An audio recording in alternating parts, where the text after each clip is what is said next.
Welcome, everyone, to Office Hours with Arrow, a LinkedIn live event hosted, of course, by Arrow leaders who care about what senior living looks like. What a great group of people. Stephanie Harris, hello, and happy Hello. 20th anniversary. You know, the sad thing is I still feel like I'm in my 20s. So to think that we've been around doing this for 20 years, it's crazy, crazy, crazy. Wow. A lot of businesses fail at this point. They failed pretty early on. We had our stumbling issues along the way. Why would you put that out there? Don't put that out there. But most companies don't make it to 20 years, so that in itself is a milestone. But I'm so grateful, Lenny, to be here and celebrating this, particularly with these folks. And I'm excited to have Maggie back. I'm taking the next 30 minutes to celebrate the past 20 years is going to go by in a breeze. But I started this business because I was fortunate to do some telemarketing on a weekend, and got, as I tell most people, I got terminated from a job. And so I decided to go back into senior housing for like 3 weeks, but it turned into 6 months, which then ultimately turned into 20 years later. I was hooked, despite a short stint in law school that I overlapped my second year of law school starting this business. And in Southern California at the Del Coronado Hotel, I would sit on the beach and write papers with Sharpie pens, the turning leads into move-ins, CD-ROM, because that was the technology to deliver the tool at the time, and started hiring some people in 2005, which is really exciting to see that it's turned into several companies. We got over 40 different communities and investments, and we went from consulting to this management platform and assisting with development. So it is crazy to think how we got started to where we are today. And I couldn't do it without a call I made in 2005 to Amanda that she said, not quite interested in doing this. Amanda, what did you tell me? Because it took me 2 more years to get you. I said, senior living isn't sexy. And for whatever reason, I apparently wanted to do a job that was sexy. So I said, no, I wasn't interested. And then you called back, and it hit right at the right time in my life. And I was like, sure, I'll try that. Let me tell you how sexy it really was. I was calling you from a hotel. Let me call it what it really was, a motel. Because I was staying in Southern California at the cheapest place I could because I was trying to get my business up and going. And it was a Motel 6. And every time I drive on the 5, I point it out to Amanda. And I guarantee you tune me out on that every time. But I will remember exactly where I was and made the call. But you eventually did take the call in May of 2 years later. And tell us what happened from there. Well, so you fly me out to California to the high desert, and my first day on the job, you moved in 9 people to this senior living community in Hesperia. And I remember it was really late in the evening, and I was like, is this what every day is going to feel like? And to answer that question, yes, every day has felt like some kind of grand adventure. And the joke remember the last person we moved in was at 11 o'clock at night, picking him up at the ER, and all he was in was a robe with no underwear. Yes. And I thought to myself, what am I? Senior living isn't sexy, but you know what? Maybe it was and deep down. But I remember like the joke I always tell is like, you kept giving me these jobs that I didn't really like. And so I would be like, oh my God, I know a perfect person for that.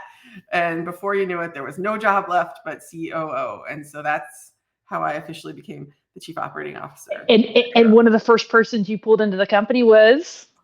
Maggie Sellars. But back in the day, I didn't know her as Maggie Sellars. I knew her as someone that Howard Simmons was obsessed with.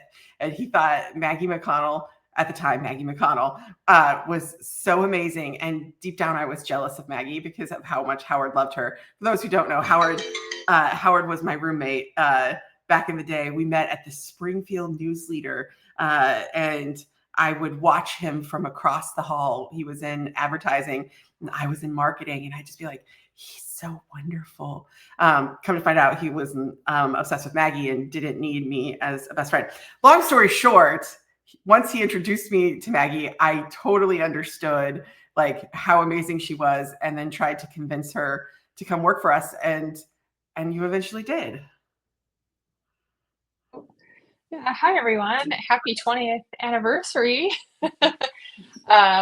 Yeah, oh my gosh. So I kind of remember a slightly different version of that that I was kind of like hearing from you when you would come back into town about this new opportunity you had, and feeling like I've got to get out of this small town I'm living in. And I had been feeling that way for a while. And I remember reaching out, asking Howard, do you think there's any way Amanda and Stephanie might, like let me try this opportunity out? So I remember really just being excited about, just this idea and this whole new adventure. So yeah, I kind of jumped right in. I remember getting off the plane in California and the two of you picking me up and just being like, on one hand, super excited, but similarly, when I went to Korea to teach English, also being like, where the heck am I? Like, I moved into this senior community with like a twin bed, and it was kind of like in the middle of the night.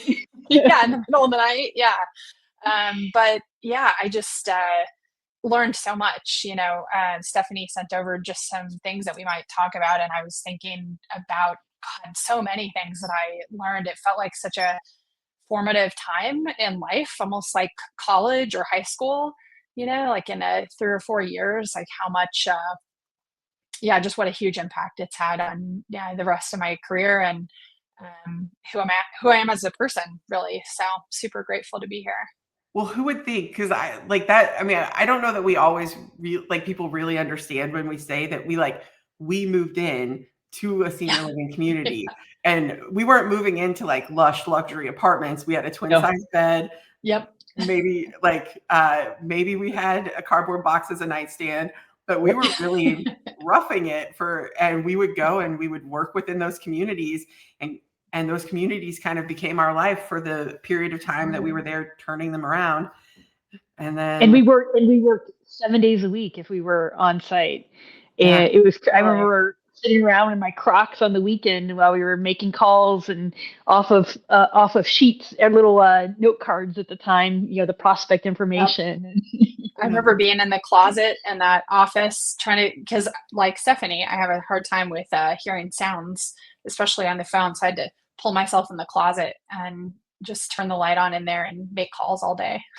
And then it's like, remember how different the community would feel when, like, I think about the community we were at in the Valley, San Fernando Valley, how it was a retirement hotel converted to assisted living, and the people living there were kind of interesting. And like then after moving in, 8, 9 different people a month, we changed the culture of the community, and we ended up stealing the chef who still works for the company today, Umberto. Yeah. Wasn't that, Cassie, that was your first building, the one in Tarzana, and I don't you were still in college. I think, were we trying to grab you for the summer? I think I was there for like a spring break. It was like a very small period of time. And I was in college for theater performance, and Amanda was like, come out and spend the week with us in California.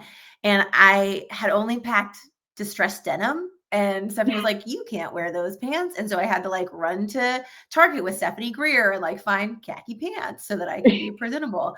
And I remember Stephanie was like, let's go on a home visit. And we went on my first ever home visit to a woman's house that we met on the street, who had a container of 8 fruit that she had to have every No, it was 9 different fruits. She had 9 different fruits. Okay. And it was like moldy and gross.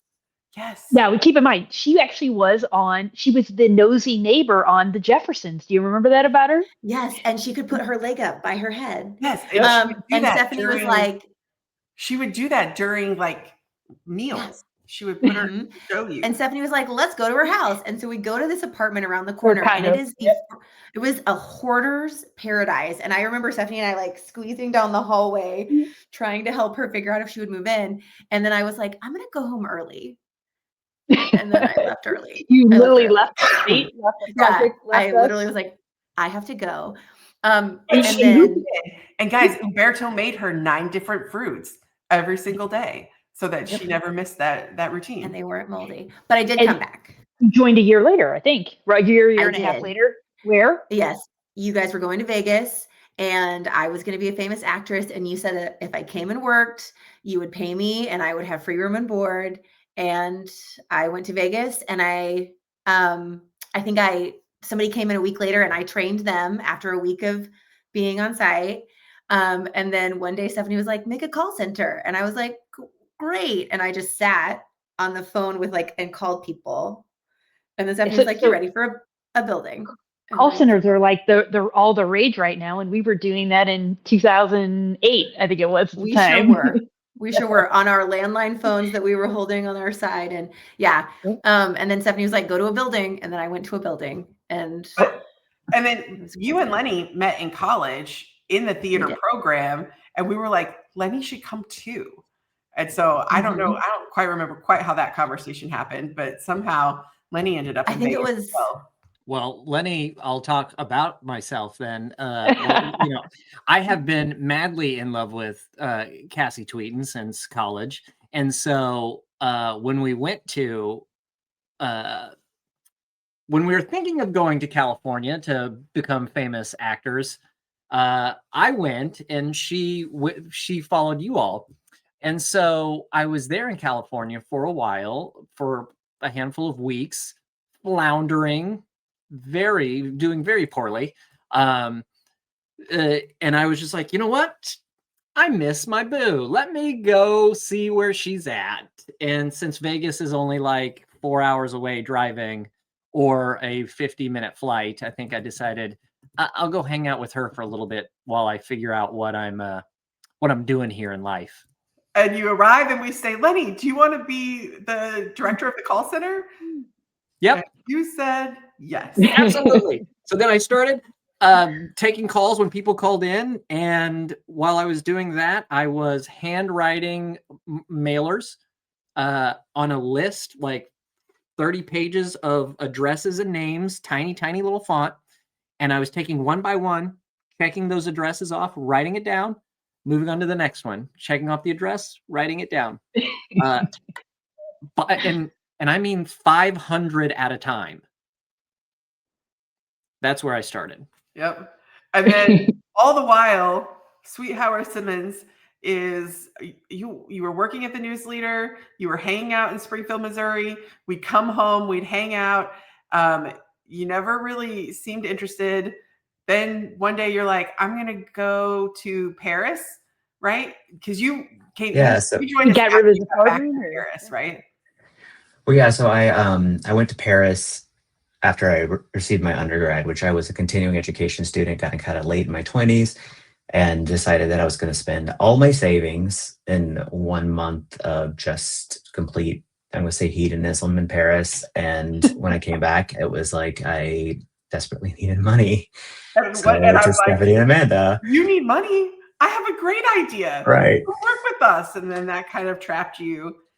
I mean, I do have to say that before I joined, I had come out to visit a couple of times, like whenever y'all were working in Vegas, whenever you were out in California. And Amanda, you say that senior living wasn't sexy, but I mean, you guys obviously showed this like level of excitement and passion that was obviously very contagious and made it seem like something very new and different. I mean, whenever you started working in Turnaround Solutions, the only thing I knew about senior living was like nursing home visits with my grandma, right? Whenever I would go, and it would just be like a warehouse for seniors where they were just dumped in a room and just cared for clinically. And that was it. So coming into and seeing like a group of people in their 20s who were living in a senior community, were playing as hard as they were working in their off time, and then also engaging with the seniors in a way that was respecting them as people with varied interests just opened my eyes to completely how different senior living can be for folks. So it made me receptive for sure. And I feel like we've held on to that. Yeah. You know, I've held on to quite a few. Like we had a lot of little mantras as we were starting out. And I think, you know, fake it till you make it was one that we always held on to. And I was thinking it could be interesting if we kind of shared maybe our like a favorite story or a favorite lesson. And I would love to go first if you will allow me, because one of the things that I loved when we started out and we were faking it till we make it, Maggie, I don't know if you remember this, but like if somebody asked, how long have you been with the company? And say you started in November and they asked you in February, like the turnaround solutions arrow answer would have been, I've been with the company for 2 years.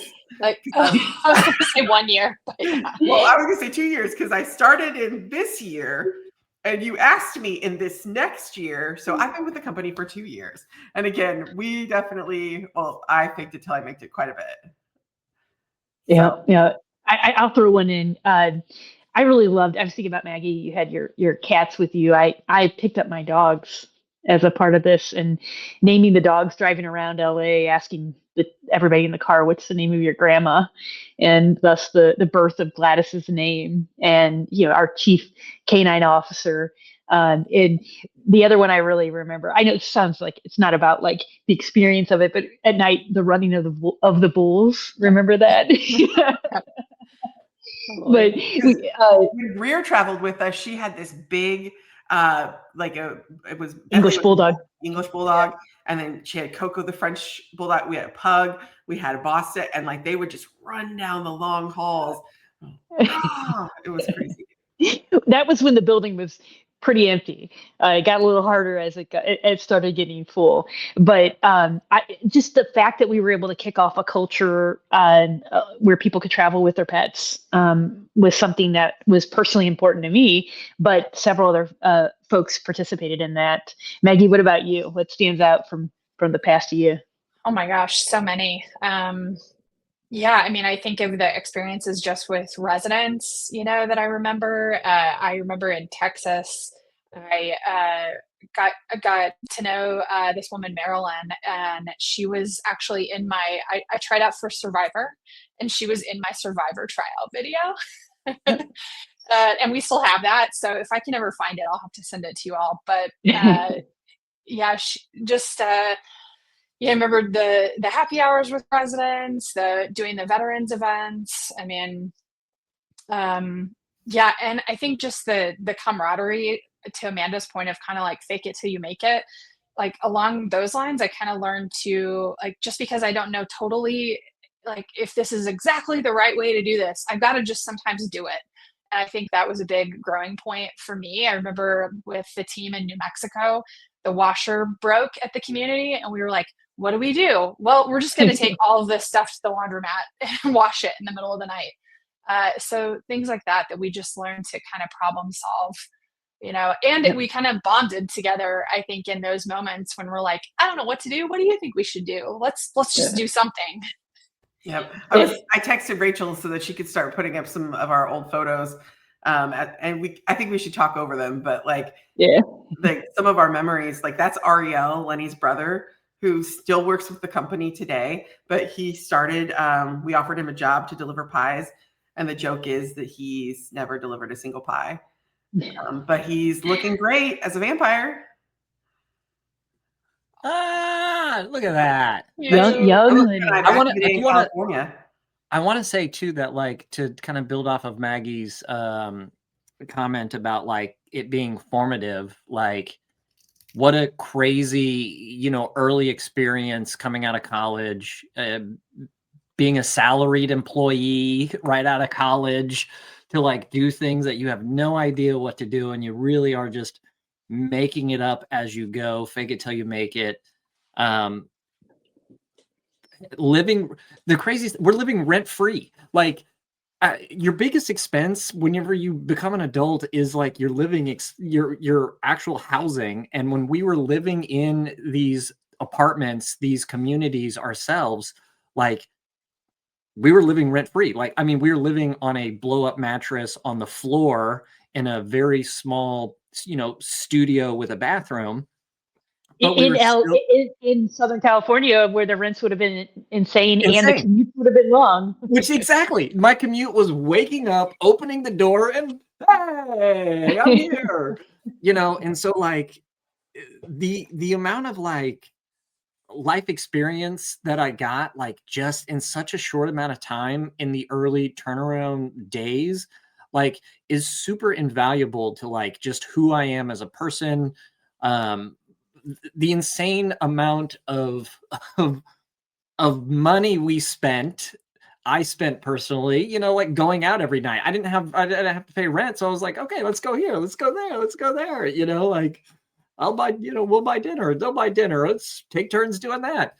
And just there's Mr. Neese. He couldn't join us. Mr. Mike Neese. He such a Mike literally would just show the world to us, like outside of where we're at. Because a lot of people, like, early on, we'd be like, we're here to work. Yeah, we're here to work between 8 a.m. and 7 p.m. But at 7:05, when there's nothing else to do, let's go figure out what's around here and what kind of stuff we can get into. So really learned a lot.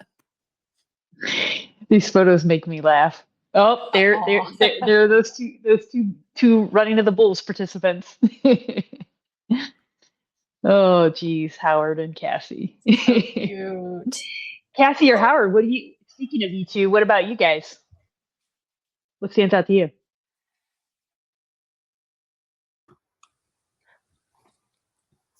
Okay.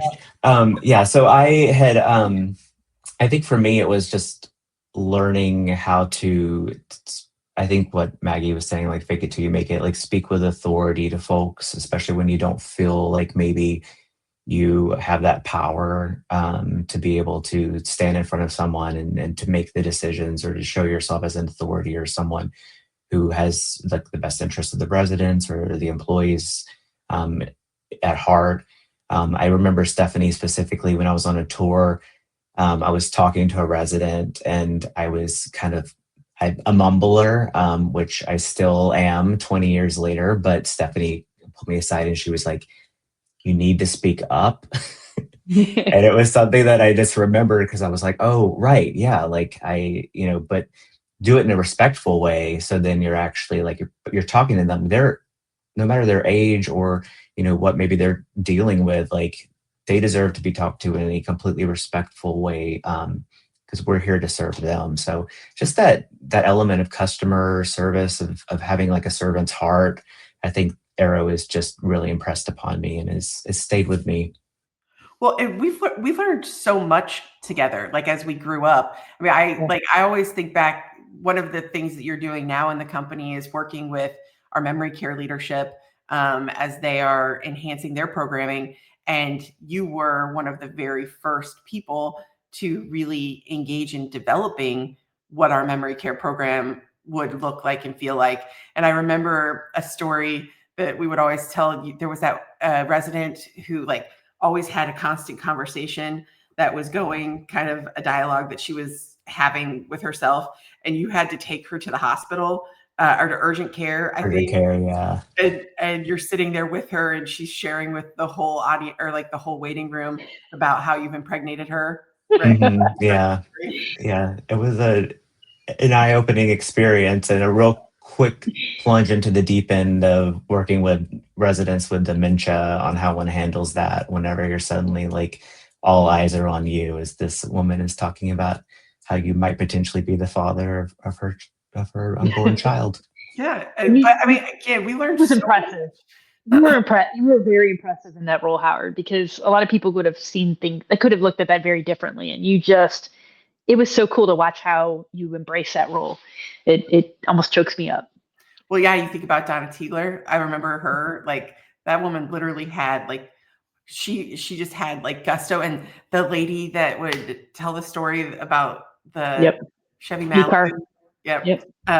Yeah, so many good stories. And Cassie, did you have a favorite story or a lesson learned?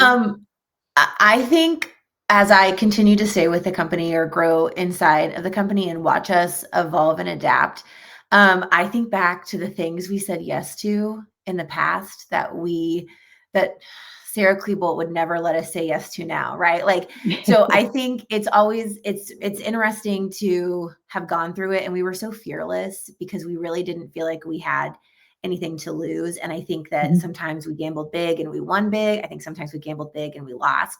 But I do think that the time we've had has made us so resilient that I think that what I probably learned, especially now as I'm helping to develop people like us in additional buildings, is like everything is figure outable.